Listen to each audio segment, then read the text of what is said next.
안녕하세요. 박웅지 건축사입니다. 저번에 찍었던 영상을 이제 이어서 세 번째 영상을 찍겠습니다. 근데 저번에는 건축 디자인과 건축 인테리어 디자인 그런 어떤 좀 일반적인 어떤 그런 얘기를 좀 했었는데, 오늘은 조금 구체적으로 그 건축 용어에 대해서 조금 설명을 드리겠습니다.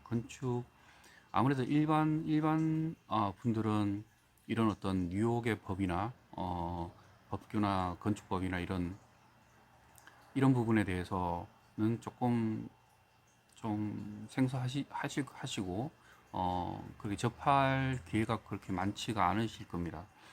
근데 어, 만약에 이제 미국에서 지금 사시거나 아니면 어, 뉴욕에 거주를 하신다든지 하시면 좀 이런 어떤 건축 법규나 이런 부분은 조금 알아두시면 사시는데 많은 도움이 되실 거라고 생각이 됩니다. 그 첫 번째가 이제 건축 관련 용어 중에서 그 조닝, 무슨 코드, 유즈그룹, 어카판시, 베이스먼트, 셀러, 에틱 뭐 이런 얘기가 많이 나옵니다. 사실은 이게 어려운 단어들이 아닌데 외국 분들이 이제 미국에 사시면서 갑자기 이런 단어를 들으시면 많이 생소하시죠. 그래서 조닝이라 그러면, 조닝은 사실 우리가 많이 듣는 그런 단어인데, 우리가 이제 생각할 때 에어컨을 생각하시면 되죠. 에어컨에도 그것은 어떤 조닝을 이렇게 만들어서 어떤 조온을 만든다 그러죠. 조온을 만들어서 한쪽 조온에 에어컨을 가동하고 다른 조온에 에어컨을 가동하고 이런 식으로 조닝을 하는 건데, 그거랑 비슷하게 어떤 구획을 하는 겁니다.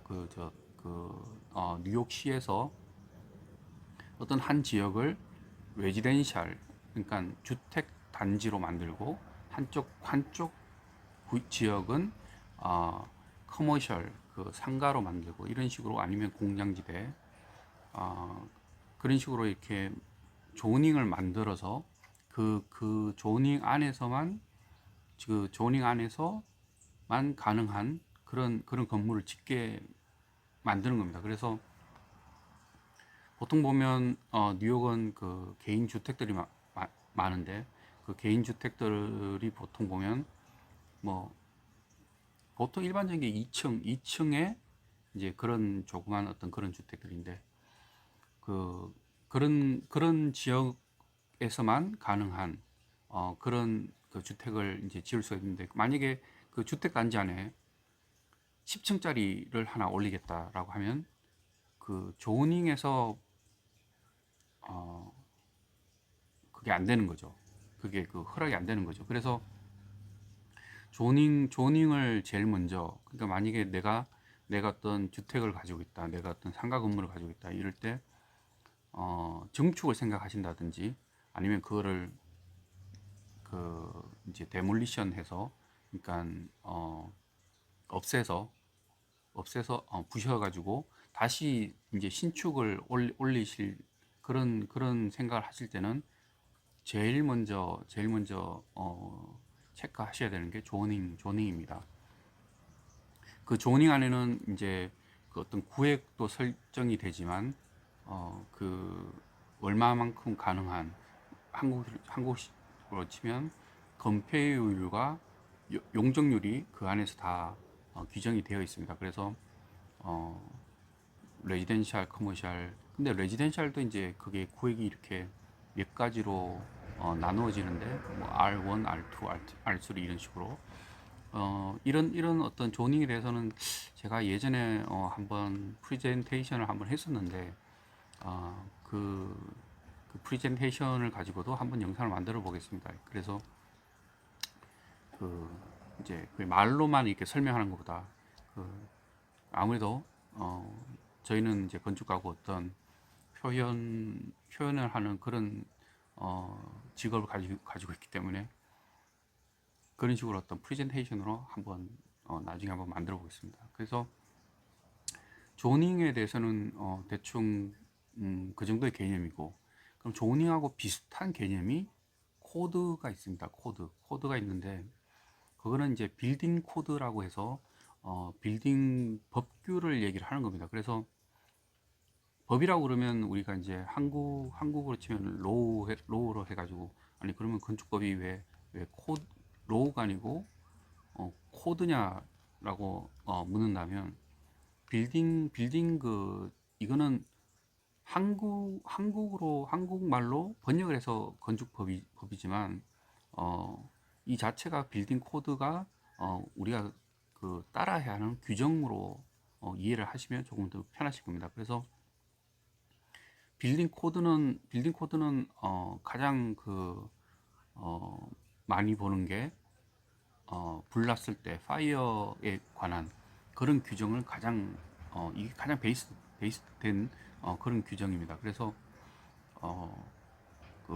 저 화재시 그 건물이 그, 그 화재에 견뎌야 되는 그런 어떤, 그러니까 뭐 2시간 동안 견뎌야 된다든지 뭐 1시간 동안 견뎌야 된다든지 아니면 그게 필요가 없다든지 그런 그 조항을 조금 세밀하게 나누었고, 그리고 이제 어떤 한 공간 안에서 화재가 났을 때 그 인원들이 탈출할 수 있는, 그 시간을 벌게끔 탈출할 수 있는 그런 조항이라든지, 그 화재가 났을 때 그 피난 경로에 대한 규제라든지, 이런 식으로 코드는 그렇게 결정이 됩니다. 그래서 그 빌딩을 저희가 이제 건축가들이 설계를 할 때 조닝도 보고 이제 코드도 보고 이렇게 해서 그렇게 해서 이제 설계를 하게 되는데, 어, 보통 이게 이제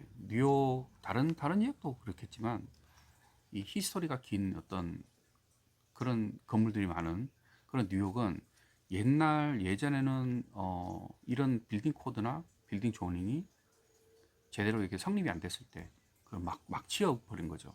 그래서 그런 건물을 그대로만 유지해서 쓴다면야 괜찮은데, 이거를 이제 바꾸려고 할 때, 이걸 다른 용도로 바꾼다든지 아니면 좀 정축을 한다든지 그런 식으로 할 때 조금 저희들이 이제 조금 많이 어려움을 겪게 됩니다. 그게 건물주 분들은 내가 이미 썼기 때문에 그 건물을 또 그런 식으로 더 늘리고 싶다든지 아니면 그런 식으로 좀 개조를 하고 싶다든지 하겠지만, 이 그 건축 그저 빌딩 코드가 어떻게 적용이 되느냐에 따라서 빌딩 코드가 이제 그 옛날 거랑 2014년 뭐 이렇게 어 구분을 하는데, 그 옛날 건물들은 옛날 그 빌딩 코드를 따르게끔 어느 정도까지 허용을 해주고, 제한적 허용이죠.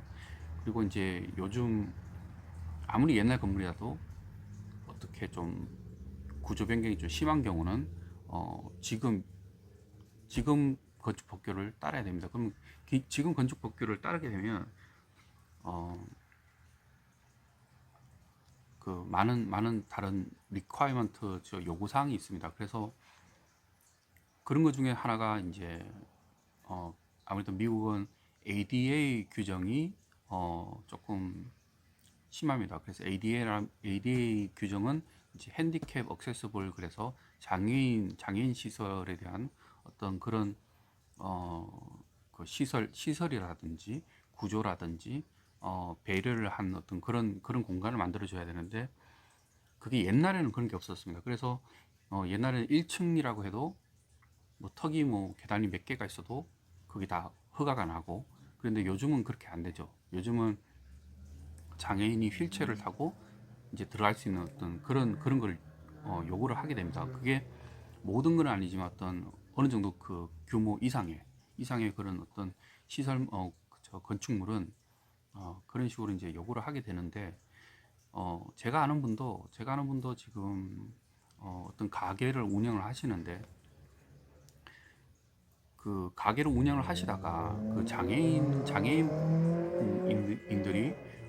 저 그 가게를 이용을 하려는데 어려움이 이제 생기니까 그 어려움에 대해서 이제 분쟁이 생겨버렸어요. 그래서 그 가게 주인분들은 이제 입장에서는 이걸 옛날 건물이고 옛날 공간이고 옛날부터 이렇게 쓴 건데 어, 뉴욕시에 그렇게 옛날식으로 만든 집들이 저 가게들이 많은데 그거를 어떻게 다 바꿀 수 있는 건 아니고 그렇게 써오는 건 그런 식으로 이제 인정을 해줘야 되는 거 아니냐라고 이제 주장을 하게 되는 거고 장애인분들은 장애인 그 저 분들 입장에서는 그게 이용이 힘들면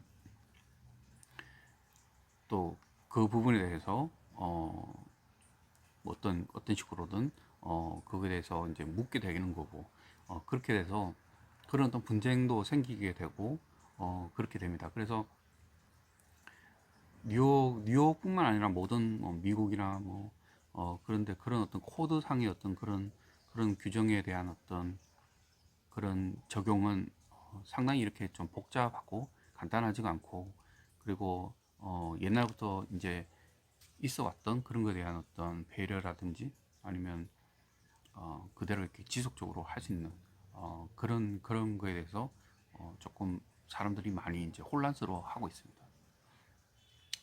그러면 이제 다음은 이제 유즈 그룹하고 억가판시라고 이제 그 용어. 그러니까 유즈 그룹하고 억가판시는 아까 말씀드렸던 조닝이나 코드나 이런 거만큼 자주 사용하는 단어는 아닙니다. 근데 그 유즈 그룹은 이제 말 그대로죠. 유즈. 그러니까 그 건물을 이용하는 그룹입니다. 그래서 유즈 그룹이라고 해서 아, 이제 조닝은 이제 지금 나눠지는 게 뭐 싱글 패밀리라든지 뭐 그러니까 조닝 자체도 이렇게 많이 바뀝니다. 그러니까 구획이 이런 이 지역은 싱글 패밀리, 이 지역은 뭐 멀티 패밀리 그래서 아파트를 지을 수 있는 그런 어떤 그룹이고 저 조닝이고 그 그룹 안에 유즈 그룹이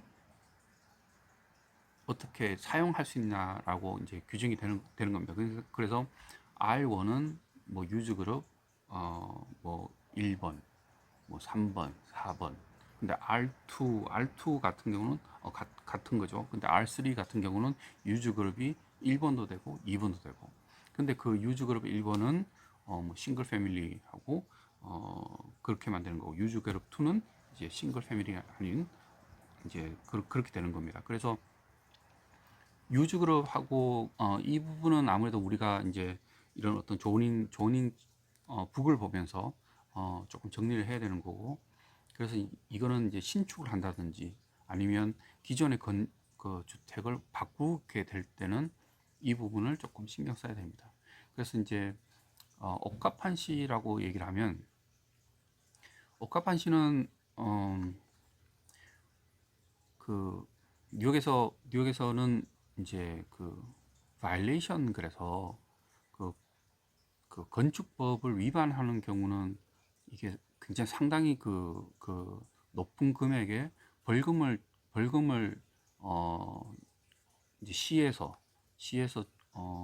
벌금을 주고 그리고 이제 그거에 대한 시정 요구를 많이 합니다. 그래서 이제 저희 건축가 같은 경우는 이제 디자인 쪽이나 어떤 그런 이런 쪽에 창작 활동을 많이 배우고 많이 공부를 하고 그래서 이제 건축 그 설계를 하지만 실생활에서는 이런 부분을 조금 더 많이 문의가 많이 솔직히 들어오고 있습니다. 그게 이유가 내 자신은 내가 있는 건물에 어, 무슨 뭐 공사를 하고 싶지도 않고 정축을 하고 싶지도 않고 무슨 다른 식으로 어떤 공사를 하고 싶지가 않은데 시에서 갑자기 이제 규정 위반이라고 이제 말을 했을 때 건물주 입장에서는 그거를 이제 고쳐야 되니까 그 바른 방향으로 고쳐야 되니까 그때는 아키텍이 필요하게 됩니다. 그래서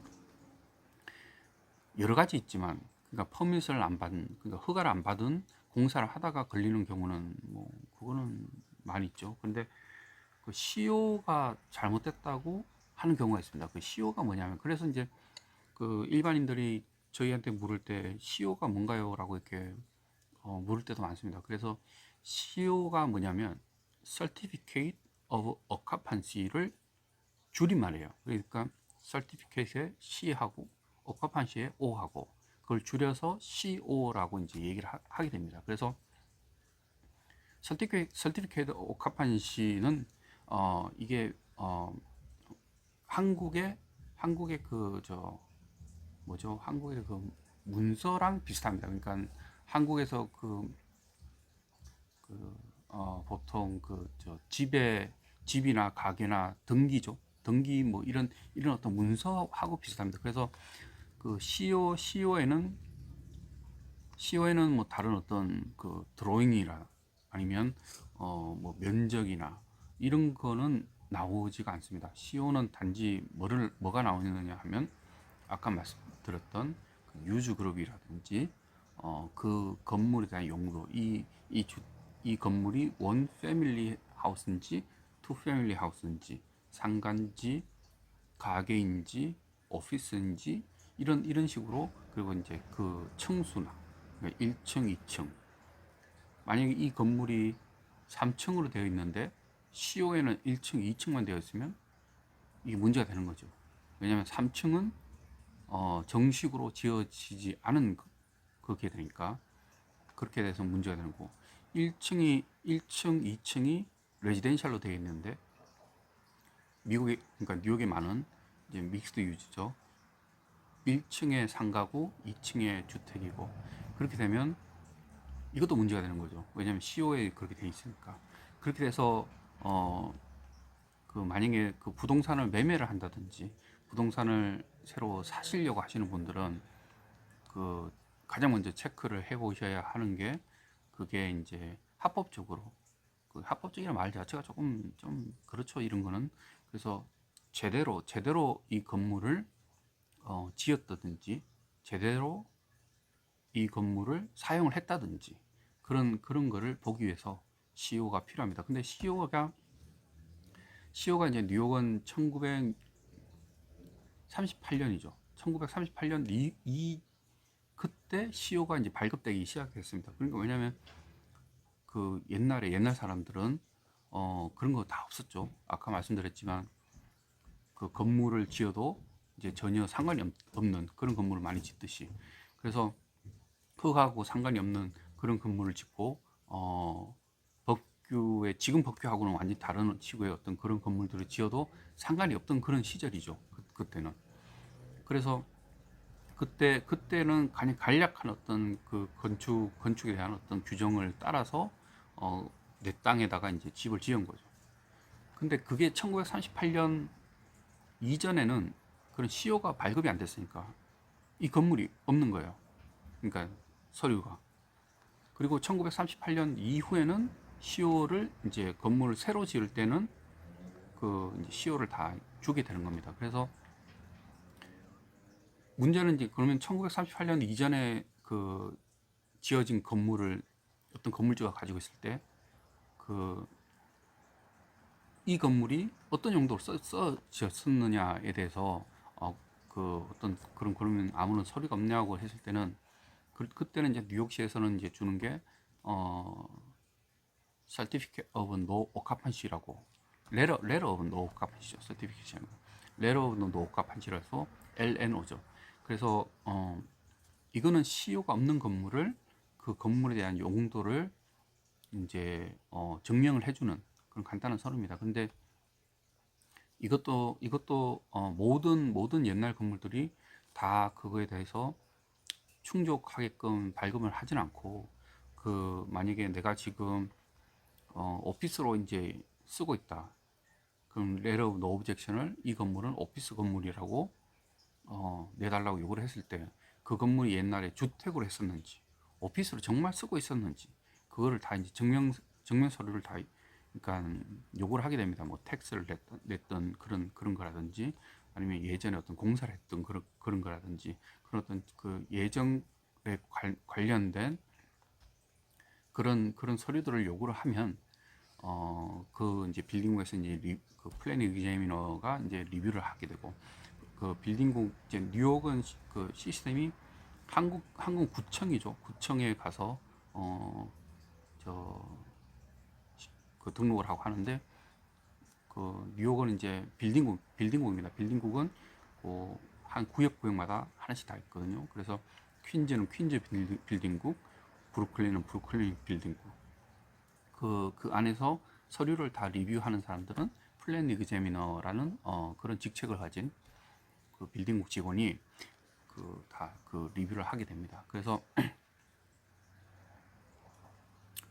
그 CEO가 그 미국 그 저 건물에서는 많이 좀 중요한 그런 서류입니다. 근데 오늘 제가 요 설명을 좀 드리는데 시간이 벌써 좀 많이 됐네요. 그래서 다음 설명은 다음 영상에서 설명해 드리겠습니다. 예, 감사합니다.